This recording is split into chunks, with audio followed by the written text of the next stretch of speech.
Hello everyone, welcome to my series Learning How to Code, the video games edition. This is lesson number 14 and we're going to be making a game today that I call the Haunted Forest. I think you're going to like this one.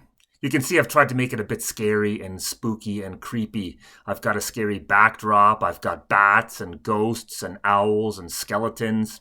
And I think you're going to like making this one. So today, in a moment, you're going to be going to Scratch. You'll click create because we're creating a brand new game today. Then you're going to get rid of the cat. And what I'd like you to choose is a scary backdrop. The one I selected was called Woods. I don't know, there might be other scary ones. This is the one I like. You decide which one you like. And then we need to go get a character. And there's two characters I suggest for today, Taylor or Trisha. I chose Taylor. And why I chose Taylor or Trisha is because it's a bird's eye view of them. And so when they're walking around, you see them from above. And I just like the motion, the way their feet work and everything. So watch, I'm just going to show you how this game works. So Taylor is stuck in this haunted forest. And in order to escape the bats and skeletons and stuff, he has to collect a whole bunch of crystals before he can escape. If he gets hit by any of those scary creatures, game over. I'm just going to show you a quick game. Ready? Green flag and go. Okay, grab the crystals to escape the haunted forest. And there's Taylor saying, "Where is everybody?" Okay, game on. So now I got to go catch all those crystals if I can without getting hit. Oh no. Oh, game over. I'm good at coding these games. I'm not so good at playing these games. Anyways, so you're going to go get a backdrop, and then you're going to get either Taylor or Trisha, and then you're going to code them like this. Look, I think we've done this one before.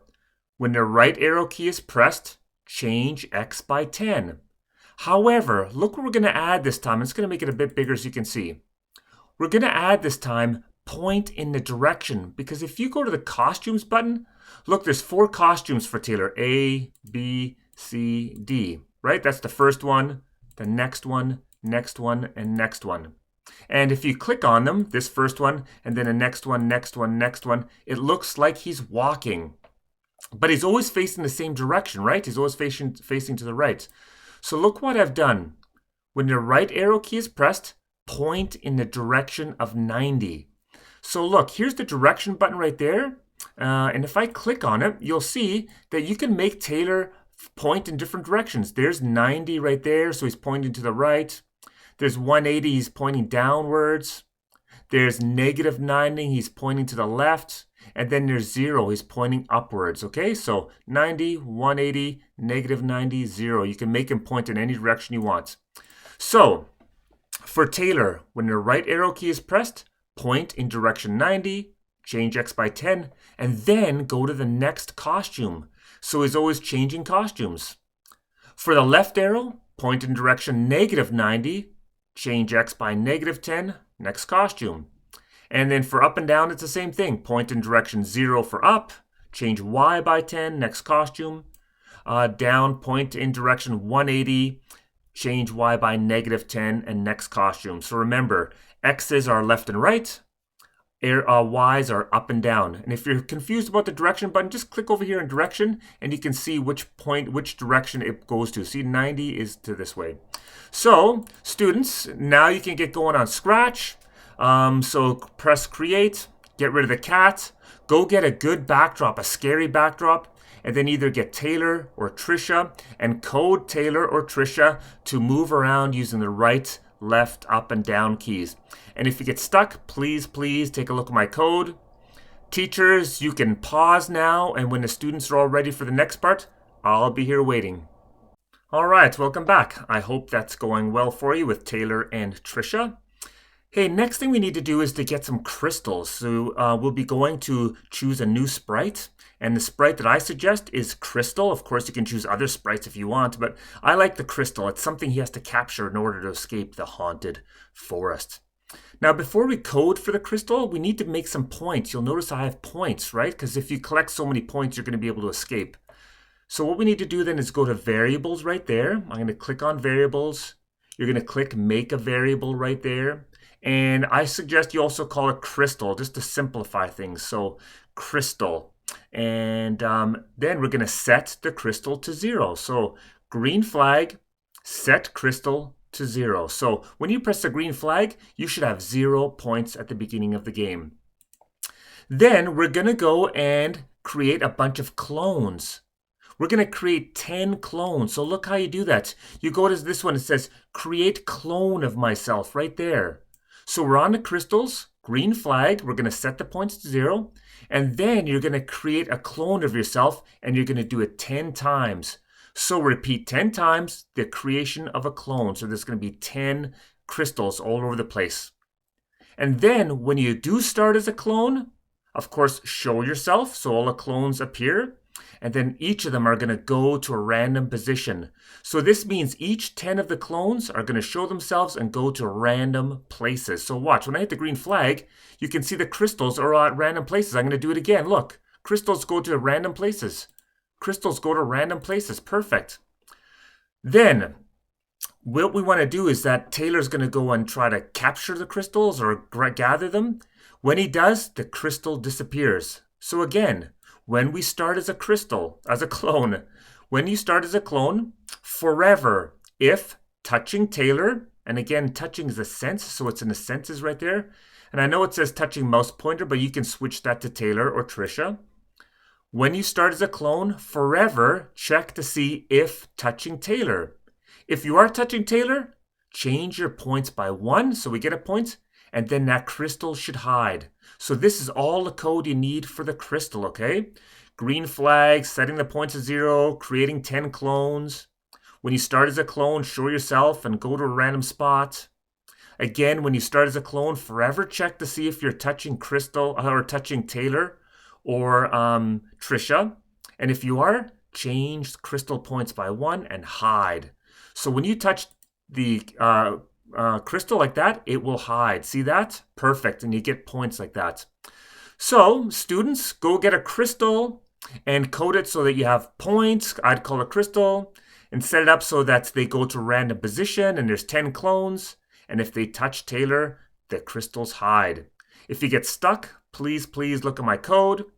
Teachers, if you want to pause it here when all the students are caught up, I'll be here waiting for the next part. All right, welcome back. Let's go get our first scary creature, and what I suggest is we get a bat.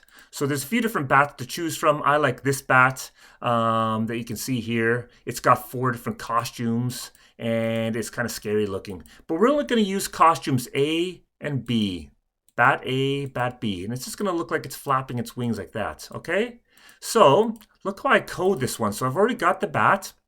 I'm going to code it so that when the green flag is clicked, the bat's going to show itself because later we're going to make it hide. So green flag, show yourself. And then forever, switch costumes between costume Bat A and costume Bat B. And I would put a little bit of a weight in between them. So 0.2 or 0.1, you have to decide how fast you want the wings to flap. Let's just take a look at how this code looks when I press the green flag. See it's flapping its wings right there? Perfect. So that looks really good. And of course, you can make it the size that you want. I shrunk it down to 30%. Okay, so you're going to get a bat in a few minutes. It's going to show itself, and it's going to switch costumes between Bat A and Bat B with a little bit of a weight in between. And just do that forever, just always flapping its wings. Then when you're done that, let's go get this font. You see how I've written Haunted Forest right there? And that stays there the whole game. I was going to make it disappear after 5 or 6 seconds, but I kind of like it there. So I'm just going to leave it the whole time right there. Now you'll notice that all of the creatures and Taylor, they're on top of the font. So we got to make sure that the font is at the back of the scene and so that everything can go in front of it. So look how I'm going to do that. I'm going to go to choose a sprite, but instead of choosing one, I'm going to click paintbrush. So I'm going to click the paintbrush. We're going to choose the letter T for text. I'm going to choose a color. So I've already chosen a dark red color, so you can go and choose the fill color you want and find a scary color. Not a bright, nice color, but maybe a darker red color, something like that. And then I even made an outline on it. So I clicked outline. First I got to write it. So I'm going to write down Haunted Forest. And I got to choose the font that I like. So the font that I liked was Marker. It looks a bit scary. I'm going to make it a little bit bigger. Okay, so I'm just going to center it right there, the center point. And I'm going to choose font. I'm going to click this one, and then you should be able to choose outline. I was earlier. There we go. So I click the arrow button right there. I clicked Haunted Forest. I clicked the arrow button, and then I can choose the outline. And so I made it a dark green color, not a bright green color, but a scary dark green color like that, Haunted Forest. So that's how you make the font. And for the code, all you need to do for Haunted Forest, when green flag is clicked, make sure the text shows itself and that it goes to the back layer. So it's at the back of the scene. So things go on top of it. So that's in the looks button. And if you scroll down, you can see right down here, go to front layer. We want back layer. So you're just going to click that, right? You're going to click right there, front. We want back. So in a minute, you're going to go and choose a new sprite, but instead you're going to hit the paintbrush. You're going to choose a font. You're going to choose colors. And you're going to write down the word Haunted Forest. Unless you can find a better title for it, go ahead. And then you're going to make the font green flag show itself and go to the back. And then you're going to go to choose the bat. And when the green flag is clicked for the bat, it's going to show itself. And then forever switch between costume bat A and bat B with a small wait in between, forever and ever. And so students, you can get work on your Haunted Forest text and your flying bat. Teachers, you can pause it here, and when the students are all caught up, I'll be here waiting for the next part. All right, now we want to make the bat chase Taylor all around. So look how I'm going to code that. So I'm on the bat right now. And I'm going to code it so that, well, he starts at -150 and -40, which is right there. You can decide wherever you want your bat to start. And, just by moving it around, you can see the coordinates, right? So right there, the bat is at -17, -37. Right there, the bat is at 138, 80. I'm going to have my bat start over here, which is -150 and 40. You'll also remember from other games that we've coded that sometimes the sprites, they turn in a funny direction, so they're upside down and stuff. To prevent that, you can set the rotation style so that it just goes left or right, that it won't spin upside down and all that kind of stuff. And that's in the motion button. So if you go to the motion button, of course, there's the go to, and then the one we want is set rotation style. Where is it here? Right here at the bottom. Set rotation style to left, right, so it can only turn to the left or the right. It will never go upside down. And then you'll notice I have a wait 10 seconds. And that's because when you press the green flag, there's introductory stuff, and that takes 10 seconds. So I'm just having the bat wait for 10 seconds. He's just sitting there flapping his wings for 10 seconds before he starts chasing Taylor. Like right there. Perfect. So rotation left, right, go to wherever you want it to start, and then wait 10 seconds. And then let's have the bat forever point towards Taylor, move 5 steps, and wait a bit, and just repeat 10 times, and do that forever and ever. 10 times, look to Taylor, move 5 steps, wait point 2, repeat, repeat, repeat. But rather than just straight away chase Taylor all the time, look what I'm going to throw in there as well. I'm going to grab a glide. And I'm going to put it right here, not in the repeat, but outside of the repeat. See, there's the repeat right there. And then there's a glide down here. And I'm going to put this whole thing in the forever loop. And just glide to a random position. So it's going to chase Taylor for 10 repeats. And then it's going to glide to a random position. And just to make it even more random, I'm going to have it choose a random amount of time to glide. So maybe instead of 3 seconds, I'm going to choose random 1 to 4. So sometimes it's going to glide to a random spot really fast in 1 second. Other times it's going to glide to a random spot slowly. It's going to take them 4 seconds. So now, students, if you want to go to your bat and set the rotation style left, right, choose a place for it to start, and then give it 10 seconds of waiting before it starts chasing Taylor. And then forever repeat 10 times. Point to Taylor, move 5 steps, wait 0.2. And then throw in a glide for a random amount of time to a random place so that it makes it a little bit more interesting, okay? So students, go ahead and get started. If you get stuck, please take a look at my code. Teachers, if you'd like to pause it here, and when the students are all caught up, I'll be here waiting for the next part. All right, welcome back. Next, if Taylor gets touched by the bat I'm going to make it so that game over. You don't get any chances, only one chance. And if you get hit by the bat, that is it, game over. So look how I'm going to code that. So I'm on Taylor right now. I'm just going to slide this over. And look, so we're on Taylor. When the green flag is clicked, we want to forever check to see if touching bat. So the computer's forever checking to see if it's touching the bat. And if it is touching the bat, then I want Taylor to hide. I want all the sounds to stop because we're going to put in music later. And I want everything to stop. Just stop all. So game is over as soon as you get hit by the bat. So green flag forever if touching the bat. And of course, touching is under the senses. I know it says mouse pointer. You can change that to bat. The hide is under the looks, and stop all sounds. Of course, in sound, stop all is in the control. If you want to make it a little bit more interesting, look what you could also do. So before he hides, so just before he hides, you might want to put in, I think we've done this one before. Whoops, take those out. Before he hides, I'm going to have him change whirl effect and change the ghost effect and then wait 0.1 and just repeat that 20 times. So when he gets touched by the bat, he's going to change whirl and ghost or mosaic or brightness or whatever you like, and with a little bit of a wait. And then after that, then Taylor hides, all the sounds stop, and everything stops all. So I'm just going to put that in the if. So if you'd like to code that now, so if Taylor gets hit by the bat, then all this stuff happens and everything just stops and Taylor hides. Students, go ahead and get started on that. If you get stuck, please look at my code.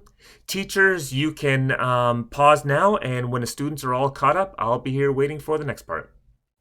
All right, next thing is a little bit tricky. So when the game is over, I want everything to disappear, right? I want everything to hide. So right now, when Taylor gets hit, he hides, but everything else is still there. So look what I'm going to do. When Taylor does get hit by the bat, I'm going to have him broadcast a message. And so broadcasting is under events. I'm just going to scroll down, right? Remember, we've used broadcast before. So I'm going to grab broadcast, and the broadcast message I used was game over. So you can go in there, type a new message, and you can call it game over. So when Taylor gets hit, he yells, game over. But of course, the computer, so it'll do it silently, but it will still be broadcasting the message, game over. So look what I'm going to do. I'm going to broadcast message game over right there before he hides. So before he hides, he's going to yell, game over. And now I'm going to go to the bat. Now, when the game is over, when the bat receives that message, game over, he will hide. So when Taylor gets hit, he yells, game over. When the bat hears game over, the bat hides. So we're going to do that. And students, one more thing. I'm going to go back to Taylor. I'm also just going to have Taylor at the beginning of the game say that, where is everybody? So when the green flag is clicked, you remember Taylor's walking back and forth. Make sure we switch to the backdrop woods. That's the one we're going to use, because at the end, we're going to switch to a different one. So green flag, switch to the backdrop woods, and of course, show itself, the backdrop woods. And then Taylor's going to say, where is everybody for 10 seconds? Okay, so everything's going to freeze for 10 seconds. Taylor's going to say, where is everybody for 10 seconds?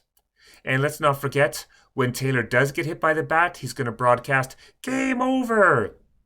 And of course, the bat, when he receives game over, the bat's going to hide.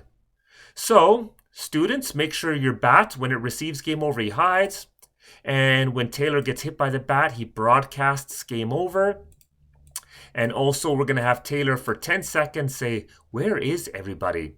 And so students, if you get stuck, please take a look at my code.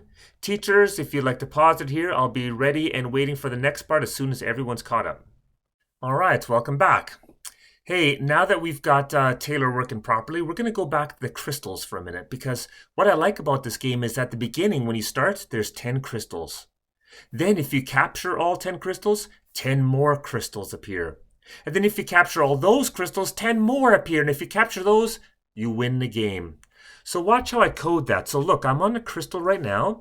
And if you remember, we set our variable crystal to start at 0. And we repeated 10 clones of the original crystal. So there's 10 of them out there. So now look what we did. Every time you touch a crystal, you get an extra point.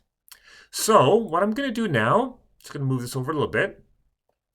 Look, when the green flag is clicked, again, I'm still on a crystal.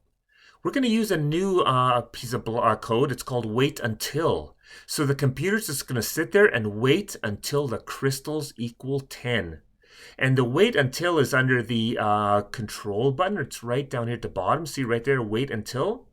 And then I'm going to get this green operators function with the equals button in it right there.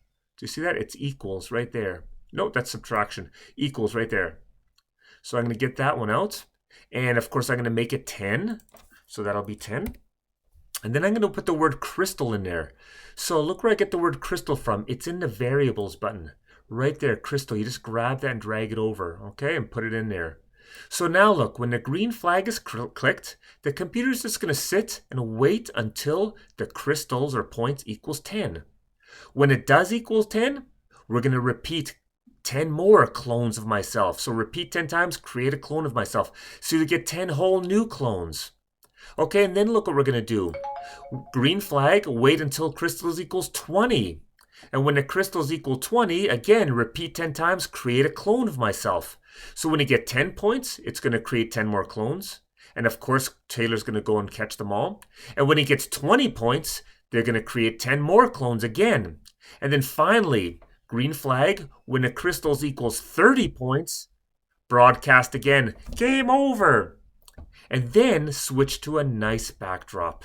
And the backdrop I chose was forest. It's just a nice green forest backdrop. And then stop everything. That's game over. So now what you need to do is go to Crystal and code it so that the computer just waits until you get 10 points. And when you do get 10 points, it creates 10 more clones. When you get 20 points, it creates 10 more clones again. And when you get 30 points, it broadcasts game over. You go to a nice backdrop like forest and then stop everything. So students, go ahead and get going on your points and creating all those crystals. Teachers, if you'd like to pause it here, and when the students are all ready for the last part, I'll be here waiting. All right, welcome back. So, hey, we've got our bat floating around trying to catch Taylor while he gets all the crystals. You know, that might not be enough. We might want to get some other characters. So what you could do is go down to the bat, right-click the bat, and duplicate the bat a couple times so that you have 2 or 3 bats floating around trying to catch Taylor. Or what you could do is get 2 different characters, maybe a ghost and maybe a skeleton. So you go down to the sprites, choose a sprite, go choose a ghost, then go get another one, maybe choose a skeleton. And instead of coding it all over again, look what I'm going to do. So I'm on the bat right now. I'm going to grab this code on the bat. See, this is on the bat right now. I'm going to drag it over here and click on the ghost. And when I do that, this code will go back, so it'll stay on the bat, and the code will go onto the ghost. Then I'm going to grab this code from the bat, drag it onto the ghost, and then we'll grab this and drag it onto the ghost. And then when you're on the ghost, all you need to do is change the costumes. So it'll say bat here because you copied it. Change it to ghost A and C or something like that. And then go to the skeleton, same thing. Change it to skeleton A and A2 or A and B or something like that. So go and choose a couple more sprites, maybe the ghost and the skeleton. And then just copy the bat code. Just drag it right on top of the ghost like that. And it'll appear on the ghost. And then just change the costume settings. So go and get a ghost and a skeleton. Or if you want to keep with bats, just duplicate the bat a few times. And you can use that same code and just give them all different starting spots. So instead of -150 and -40, they all have different starting spots. Hey, I think I do have one more trick to show you after that. But students, for now, can you go and get maybe some ghosts and some skeletons and just drag the bat code onto them and make some changes in terms of where they start and the costume names, okay? And teachers, if you want to pause it here, and when everyone's caught up, we'll move on to the next part. All right, last part. I hope you're enjoying this game, Haunted Forest. Hey, nothing happens if Taylor gets hit by the ghost or the skeleton, right? So we need to make sure we put that code in there, because right now, if he gets hit by the bat, he whirls and ghosts away and it says game over and all that stuff. So watch what I'm going to do. So I'm going to put my mouse pointer right up here on the top. I'm going to right click, or if you're on a Chromebook, 2 fingers on a touchpad, and I'm going to duplicate this code. I'm just going to drag it over there. Perfect. So there's the bat code right there. It's going to make this one the ghost. So if touching ghost, then whirl away, ghost, game over, and all that stuff. Now I'm going to go up here again, and one more time, duplicate it. And right there, and I'm going to make this one the skeleton. Okay. Perfect. Wonderful. So if it gets hit by the bat or the ghost or the skeleton, he's going to whirl away and it's going to broadcast game over and everything's going to stop. So make sure you do that for Taylor. Duplicate the codes. So if he gets hit by the bat or the ghost or the skeleton, it's game over. I also introduced another character right here. You can see the owl. He's sitting on a branch right there. He kind of explains what happens in the game. If you remember at the beginning, he does a little bit of talking. So I went and got an owl. I shrunk him down to about 50%. And I coded so that when the green flag is clicked, he goes to his spot, of course. And then he shows for a minute and he says, grab the crystals to escape the haunted forest for 10 seconds. So he talks for 10 seconds. He says, grab the crystals to escape the haunted forest. So you can write something like that. And then after he's done saying that, he hides. So he shows, talks for 10 seconds, and then he hides. But then look what else I did for the rest of the game. Forever, he waits for 15 seconds. Then he shows himself and he says, beware of the ghouls, just for 2 seconds. And then he hides again. And then he waits for 15 seconds and he shows himself and says, beware of the ghouls, for 2 seconds, and hides again. So just forever and ever, he's just appearing every once in a while and says something like, beware of the ghouls. So you might want to do that for some instructions. And look what else I did. So this is the sprite Haunted Forest. Remember, green flag, it's going to show itself and it goes to the back layer. Well, when it broadcasts game over, when the words Haunted Forest receive game over, the words hide. So Haunted Forest, those words hide. So when it receives game over, the words Haunted Forest, it hides. But I also made another sprite. So I went to the sprites, I went to the paintbrush, and I made this sprite. It says game over. So you can't see it there, but if I click costumes, you can see it right there, game over. So look how I coded game over. When the green flag at the beginning is clicked, game over hides, the words game over. But when it receives game over, then it shows itself. So for the whole game, we see haunted forests. But at the end of the game, when it's game over, you see the words game over. So I've just coded it like that. When it receives game over, show itself. So I think that's it. You're going to duplicate the code for the bat and just change it to ghost and skeleton or whatever you decided to choose. You might want to bring in an owl, have it go somewhere, and have it explain the game, right? For 10 seconds, it's going to say, grab the crystals to escape the haunted forest or something. And then you don't have to do this, but you might want to just have it reappearing every once in a while and saying something like, beware of the ghouls. Oh, yes, and I'm going to do one last thing. Music. You gotta have music. So the song I like for this game is called Mystery. So I just put it under the owl. You could put this anywhere you want. And once again, you just go to the sounds. You go down to here to choose a sound. And you go to loops. And the one I like is Mystery. Where'd it go here? Right here. So that's playing in the background the whole time. And I just code it like green flag forever, play sound mystery until done. And once again, this is the word haunted forests. It shows itself and goes to the back layer so things can go on top of it. See that? Okay. And then when it receives game over, it hides. And I made another sprite called game over. When it receives game over, it shows itself. But of course, most of the game it's hiding. So I think I'm going to leave it there. I hope you enjoyed that one, and I will see you again for the next lesson. I hope everyone has a good rest of their day. Thanks again for being such a good audience.